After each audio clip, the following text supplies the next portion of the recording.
Welcome everyone to our YouTube channel. आज के video में Cauchy's homogeneous linear differential equation ये टॉपिक का फोर्थ प्रॉब्लम स्टडी करेंगे।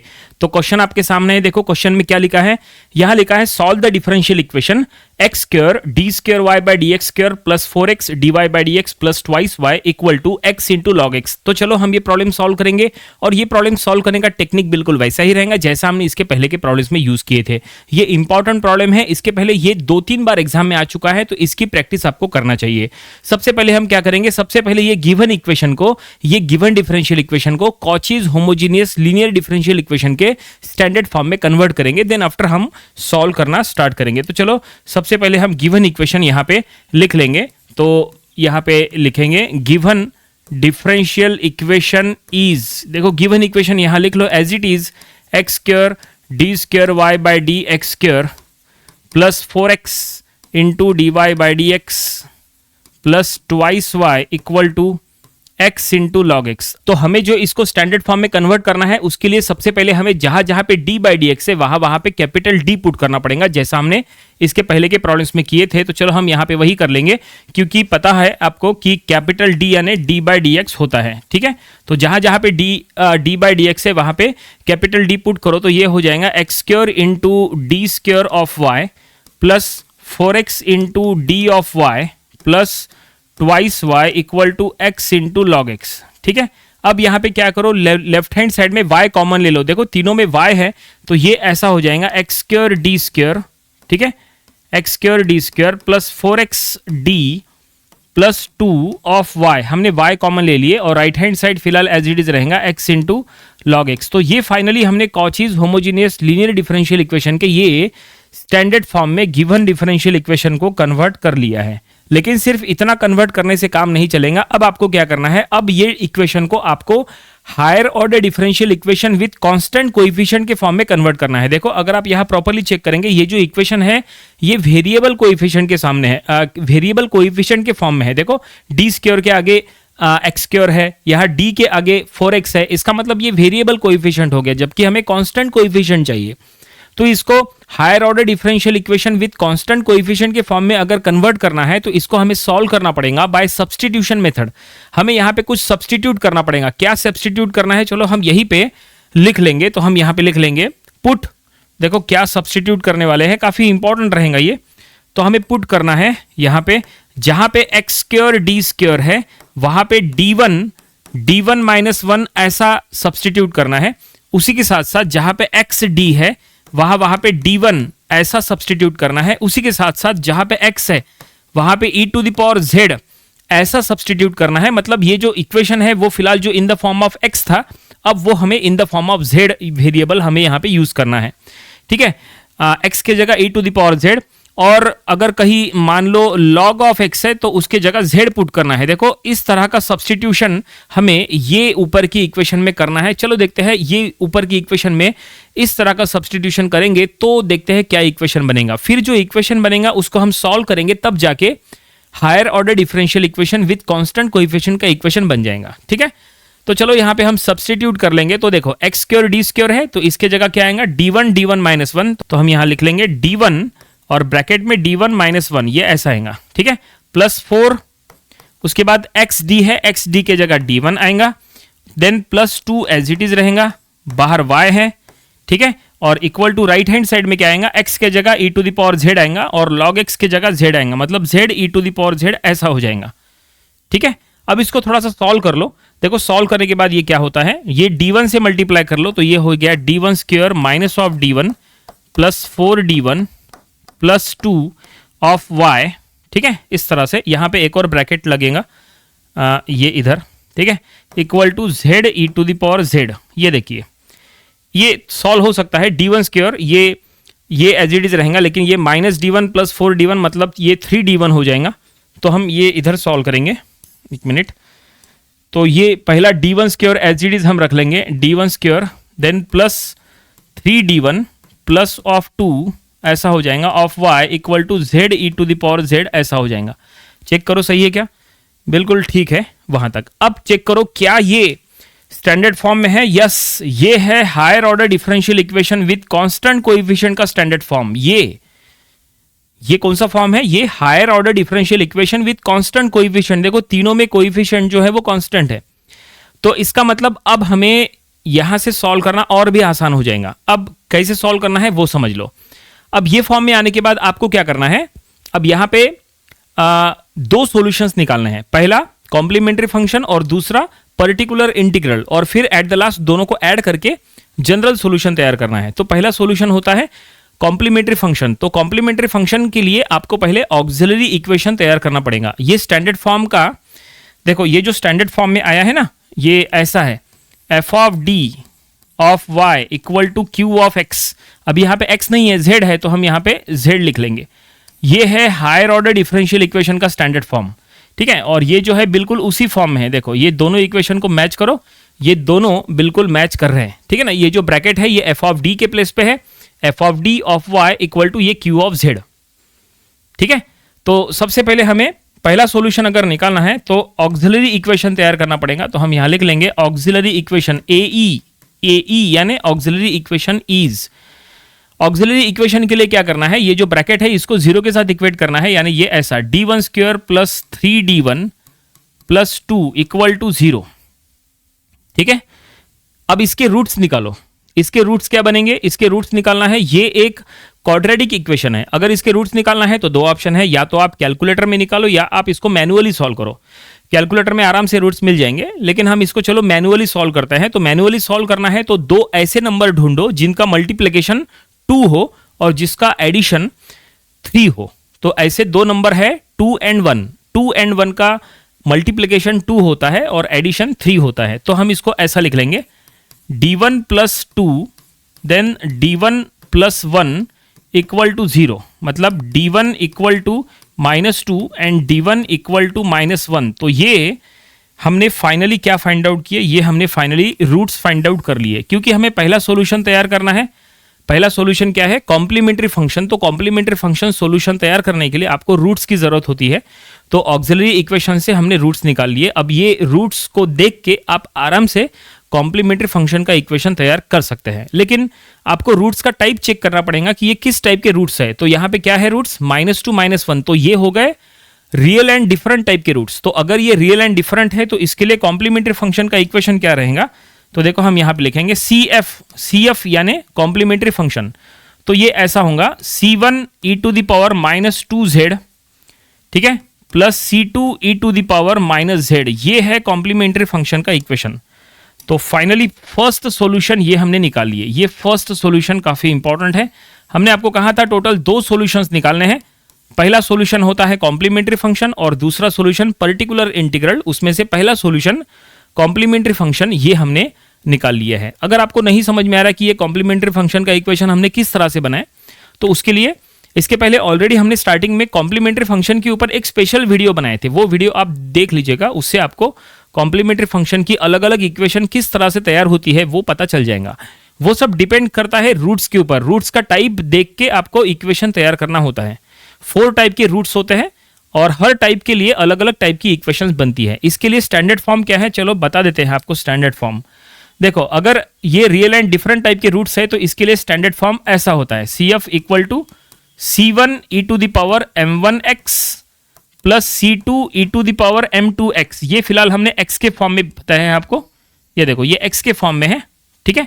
m1 and m2 are the roots. जैसे m1 यहाँ पे -2 है और m2 यहाँ पे -1 है, ठीक है। तो ये जो -2 है यहाँ पे जाएगा और ये -1 है वो यहाँ पे जाएगा, और ये equation in the form of z अगर आप लिख लोगे तो ये ऐसा बनेगा।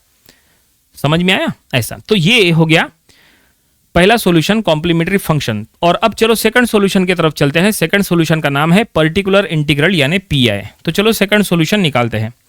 तो PI अगर आपको फाइंड आउट करना है तो PI फाइंड आउट करने का फार्मूला होता है 1/f of d into Q of x. ये फार्मूला होता है, ये स्टैंडर्ड फार्मूला है PI फाइंड आउट करने के लिए 1/f of d into Q of x. F of D कहाँ से लाएंगे, तो ये देखो ये जो स्टैंडर्ड फॉर्म होता है ना उसमें ये f ऑफ d है और इधर क्यू ऑफ एक्स होता है। अभी लेकिन in the form of z है तो यहाँ x के जगह हम z लिख देंगे। देखो ये हमने z लिख दिए, ये देखो q ऑफ z ऐसा 1/f of d into Q of z, और इसका स्टैंडर्ड फॉर्म ये है। तो यहाँ से आपको f ऑफ d मिल जाएगा और q ऑफ z मिल जाएगा। तो ये जो ब्रैकेट है ना, ये एफ ऑफ डी है, इसको उठा के यहाँ पुट करो, ये ब्रैकेट को उठा के एफ ऑफ डी के जगह पुट करो, और ये राइट साइड में जो कुछ भी है वो यहाँ क्यू ऑफ जेड के जगह पुट करो। तो देखो क्या ये बनता है, तो इसको हटा देते हैं, ठीक है, और यहाँ पे हम लिख लेंगे 1 बाय ये ब्रैकेट क्या है, d1 square plus 3d1 plus 2, ये ब्रैकेट है, और फिर इनटू क्यू ऑफ जेड, यानी ये राइट साइड में जो है z e to the power z, ये देखिए इस तरह से। अब हम यहाँ पे पी आई फाइंड आउट कर रहे हैं, जो कि सेकंड सॉल्यूशन है, और ये सॉल्यूशन ही काफ़ी इंपॉर्टेंट है। नंबर ऑफ स्टूडेंट्स यहाँ तक सही से सॉल्व कर लेते हैं, लेकिन यहाँ से गलती होती है, गलती नहीं होनी चाहिए, इसलिए आपको वेराइटी ऑफ प्रॉब्लम्स की प्रैक्टिस करना चाहिए। और सबसे इंपॉर्टेंट क्या है, सबसे इंपॉर्टेंट है आपको हायर ऑर्डर डिफरेंशियल इक्वेशन की प्रैक्टिस करना चाहिए। उसमें ये particular integral P I find out करने के टोटल 6 केसेस होते हैं, वो 6 केसेस की स्टडी आपकी होनी चाहिए। जो स्टूडेंट्स को सभी के सभी 6 केसेस सॉल्व करने आती है, वो इस टाइप का प्रॉब्लम आराम से सॉल्व कर सकता है। अब यहाँ पे कौन सा केस यूज होगा वो समझना है, तो यहाँ पे हम केस नंबर 4 यूज करेंगे। देखो केस नंबर 4 यहाँ पे हो सकता है यूज, क्योंकि z into E to the power Z के फॉर्म में है ना, तो ये केस 4 में आता है। केस 4 है e to the power a x into v, case 4, तो हम वो यहाँ पे यूज करेंगे। तो केस का रूल क्या है, देखो रूल ऐसा है कि ये जो एक्सपोनेंशियल है इसको बाहर ले आना है। क्या करना है, एक्सपोनेंशियल को, ये जो एक्सपोनेंशियल है ना इसको बाहर ले आना है। एक्सपोनेंशियल को बाहर ले आओ और z का जो कोएफिशिएंट है वो यहाँ d1 में ऐड करो। देखो हम डायरेक्टली बता रहे हैं यहाँ पे, ठीक है, तो इसमें समझना चाहिए आपको कि ये किस तरह से होगा। e to the power z हमने सीधा सीधा बाहर ले लिए, और हमने क्या कहा, z का जो कोएफिशिएंट है वो d1 में ऐड करो, मतलब ये जो d1 स्क्वायर है इसके जगह हो जाएगा यहाँ पे d1 प्लस 1 का स्क्वायर, ठीक है, प्लस 3d1 की जगह हो जाएगा 3 ऑफ d1 प्लस 1, और फिर प्लस 2 एज इट इज, और राइट साइड में इनटू z, ठीक है। ये देखिए ऐसा, ये हमने यहाँ पे केस 4 का रूल अप्लाई किए हैं। केस नंबर 4 ये कहता है कि अगर यहाँ पे देखो, आपको साइड में बता देते हैं, अगर 1 by F of D into E to the power X into we, अगर ऐसा कुछ है, ये स्टैंडर्ड फॉर्म है, ठीक है, अगर ये स्टैंडर्ड ये अगर कुछ ऐसा है, e to the power a x into यहाँ पे वी के फॉर्म में अगर है, e to the power a x, e to the power a x into we, अगर ऐसा है तो ये जो एक्सपोनेंशियल है ना इसको बाहर ले आना होता है। एक्सपोनेंशियल जब बाहर आता है तो ये ऐसा होता है, e to the power a x, और जब एक्सपोनेंशियल बाहर आता है तो एक्स का जो कोएफिशिएंट है वो डी में ऐड करना होता है, मतलब एफ ऑफ डी प्लस ए ऐसा होता है, इंटू वी ऐसा होता है, ठीक है, ये स्टैंडर्ड फॉर्म है, ठीक है। जो ए है वो डी में ऐड करना होता है, तो हमने यहाँ वही किए। ई टू द पावर जेड है, जेड का कोएफिशिएंट क्या है 1, यानी ए का वैल्यू 1 है, तो इसको जब हमने बाहर लिए, देखो बाहर ले लिए, तो जो 1 है वो हमने d1 में ऐड किए, ये देखो यहाँ पे d1 में ऐड किए तो d1 प्लस 1 होल स्क्वायर हो गया, और यहाँ पे भी d1 में ऐड किए तो d1 प्लस 1 हो गया, समझे ऐसा। इसलिए हमने कहा था आपको कि हायर ऑर्डर डिफरेंशियल इक्वेशन के सभी केसेस की स्टडी होना चाहिए, तो आप आराम से कॉचीज के प्रॉब्लम सॉल्व कर सकते हैं। इसलिए कॉचीज की स्टडी करने के पहले हायर ऑर्डर डिफरेंशियल इक्वेशन की स्टडी करो, सारे के सारे उसमें जो केसेस है, केस 1 टू केस 6, सभी केसेस की स्टडी करो, क्योंकि यहाँ पे कोई भी केस कहीं पे भी आ सकता है। तो चलो अब हम इसको सॉल्व कर लेते हैं। तो ये क्या बनेगा, तो e to the power z as it is है, इसको सॉल्व कर लो पूरा, तो ये देखते हैं क्या बनेगा। यहाँ पे ए प्लस बी होल स्क्वायर का यूज करो, तो ये हो जाएगा d1 square plus 2d1 plus 1, ये 3 से मल्टीप्लाई करो प्लस 3d1, ठीक है, प्लस 3 प्लस 2 इंटू जेड। अब इसको और सॉल्व करो, जहां तक ये सॉल्व हो रहा है सॉल्व करो, ठीक है, उसके बाद तय करना कि क्या करना है। तो आगे ये क्या होगा, तो यहाँ पे e to the power z as it is रहेगा, और ये हो जाएगा 1 बाय ये d1 स्क्वायर, देन ये हो जाएगा 5d1 प्लस ये हो जाएगा 6, क्योंकि 3 प्लस 2 प्लस 1 हो जाएगा इंटू जेड। तो ये देखिए इस तरह से ये हमने यहाँ तक रिड्यूस किया है, और इसको रिड्यूस करने की जरूरत नहीं है, ये सफिशिएंट है। लेकिन अभी तक सॉल्यूशन हमें नहीं मिला है पीआई का, क्योंकि अब ये और हमें यहाँ पे कोई ना कोई केस अप्लाई करना पड़ेगा। देखो यहाँ पे क्या है, जेड है, जेड है मतलब ये है कि यहाँ पे केस नंबर 3 अप्लाई करना है, जो कि होता है X to the power m। Case number 3 हमें यहाँ पे अप्लाई करना है, इसलिए हमने कहा था सभी केसेस की स्टडी करो। तो यहाँ केस 3 अगर अप्लाई करना है तो अप्लाई करके हमें क्या करना है, इसको 1 प्लस एक्स इनवर्स या 1 माइनस एक्स इनवर्स के फॉर्म में कन्वर्ट करना है। 1 प्लस एक्स इनवर्स या 1 माइनस एक्स इनवर्स के फॉर्म में इसको कन्वर्ट करना है। उससे एक बाइनोमियल सीरीज यहाँ पे तैयार होगी और उसके बाद वो सॉल्व होगा। तो चलो केस नंबर 3 का रूल हम यहाँ पे अप्लाई कर लेते हैं। इसको थोड़ा सा ऊपर कर लेते हैं। देखो केस नंबर 3 का रूल अगर यहाँ अप्लाई करें, इसको 1 प्लस एक्स इनवर्स या 1 माइनस एक्स इनवर्स के फॉर्म में सेट करना है। तो एक काम करो, यहाँ पे जो कांस्टेंट है वो कॉमन ले लो। कांस्टेंट क्या है? 6, तो 6 कॉमन ले लो। तो e to the power z bye 6, देखो 6 हमने डिनोमिनेटर में से कॉमन ले लिए। तो डिनोमिनेटर में क्या रहा? तो यहाँ रहा 1, यहाँ बचेगा 5d1 बाय 6 और यहाँ बचेगा d1 स्क्वायर बाय 6। देखो डिनोमिनेटर में से हमने 6 कॉमन ले लिए इंटू z। तो ऐसा हुआ। अब इसको हम 1 प्लस एक्स इनवर्स के फॉर्म में सेट कर लेंगे। तो ये e to the power z bye 6, ठीक है। और अब ये देखो 1 प्लस, इसको हम ऐसा लिख लेंगे 5d1 by 6 plus d1 square by 6 और इसका इन्वर्स लिख लो इंटू z। ये देखो 1 प्लस एक्स इन्वर्स के फॉर्म में हमने सेट कर दिए। 1 प्लस, ये ब्रैकेट मतलब x है, 1 प्लस एक्स इन्वर्स, ठीक है। अब ये फॉर्म में सेट होने के बाद क्या करना होता है? ये सीरीज का रूल क्या है, फार्मूला क्या है? देखो सीरीज का फार्मूला ऐसा है, 1 minus x plus x square minus x cube plus so on. ऐसा कितनी भी सीरीज आप उसको एक्सटेंड करो, माइनस प्लस के फॉर्म में है, ठीक है। तो वो फार्मूला यहां पे अप्लाई करो, यानी इनडायरेक्टली हम केस 3 यहां पे अप्लाई कर रहे हैं कि केस 3 से ये सॉल्व हो रहा है। तो चलो हम इसको सॉल्व करेंगे। तो बाहर में e to the power z बाई 6 है। अब देखो अंदर में, अब ये सीरीज कितनी लंबी करना है वो डिपेंड करता है बाहर क्या है। बाहर क्या है? z है। z एक ही बार डिफरेंशिएट हो सकता है, डबल डिफरेंशिएट नहीं होता, एक ही बार वो डिफरेंशिएट होगा। मतलब ये सीरीज ज्यादा लंबी करने की जरूरत नहीं है। मतलब आप उसमें ये वाला टर्म ले लेना 1 वाला और x वाला टर्म ले लेना। ये जो टर्म्स है ये करने की जरूरत नहीं है, ठीक है। इसकी कोई जरूरत नहीं रहेगी, ये टर्म्स की जरूरत नहीं है, सिर्फ ये 2 टर्म ऐड कर लो, ठीक है। तो सबसे पहले आएगा 1, फिर क्या है 1 के बाद माइनस, तो ये माइनस, उसके बाद ये ब्रैकेट एज इट इज लिखना है लेकिन माइनस से मल्टीप्लाई करना पड़ेगा। तो 5d1 by 6 minus d1 square by 6 और प्लस देके ऐसा डैश डैश कर लो इस तरह से इंटू z, ठीक है।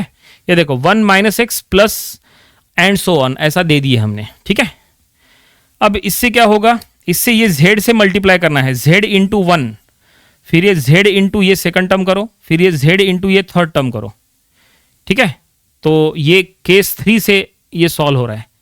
चलो देखते हैं ये कहाँ तक जाएगा, कितना लंबा जाएगा वो देखते हैं, ठीक है। तो ये क्या होगा? z को मल्टीप्लाई करना है, तो ये हो जाएगा e to the power z बाई 6।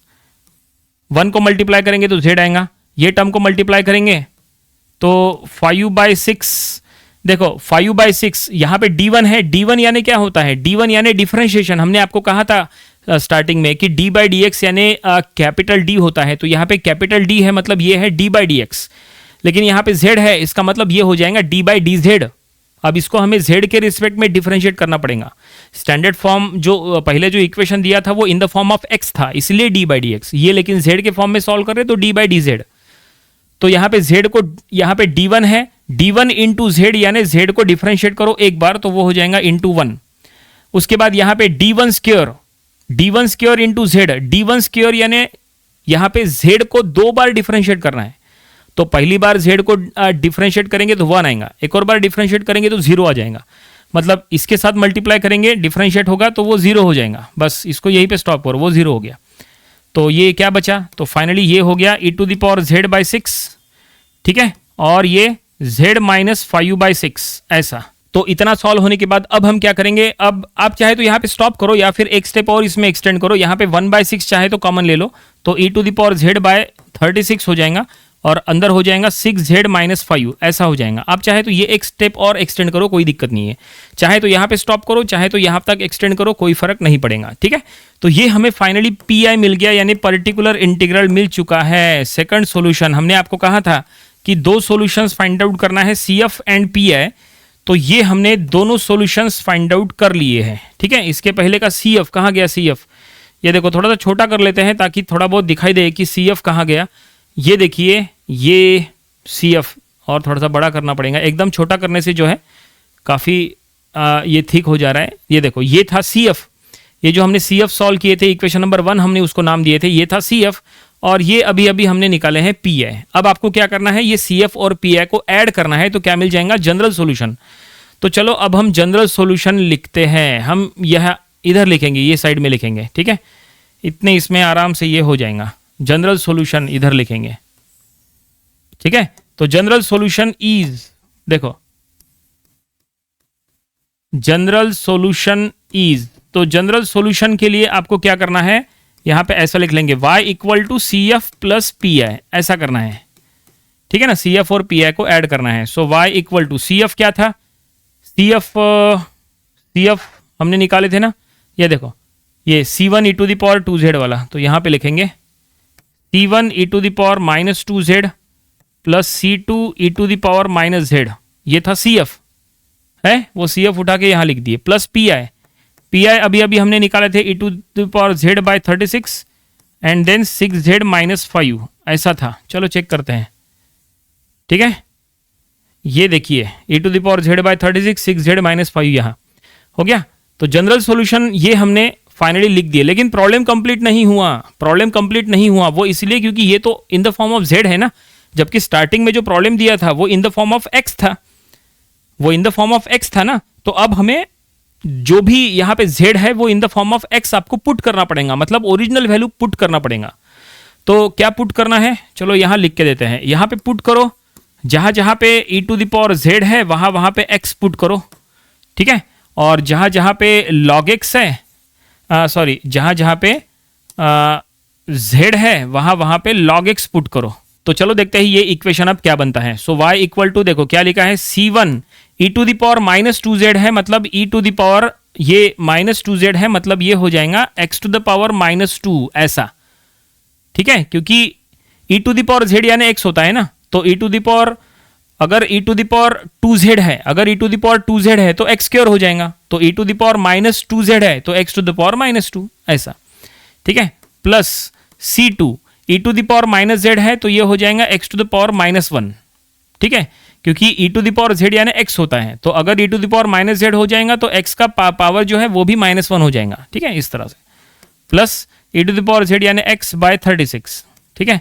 और यहाँ पे 6z यानी log x, ठीक है, और माइनस ऑफ 5 हो गया, ठीक है। इसको एक स्टेप और सॉल्व कर लेते हैं। एक स्टेप सॉल्व हो सकता है, क्या हो सकता है, देखो C1 बाय ये x to the power minus 2 यानी ये डिनोमिनेटर में x स्क्वायर ऐसा हो जाएगा, C1 bye x square plus ये हो जाएगा C2 बाय x ऐसा हो जाएगा, और बाकी इधर कोई चेंजेस नहीं है, x बाय 36 और बाद में ये 6 log x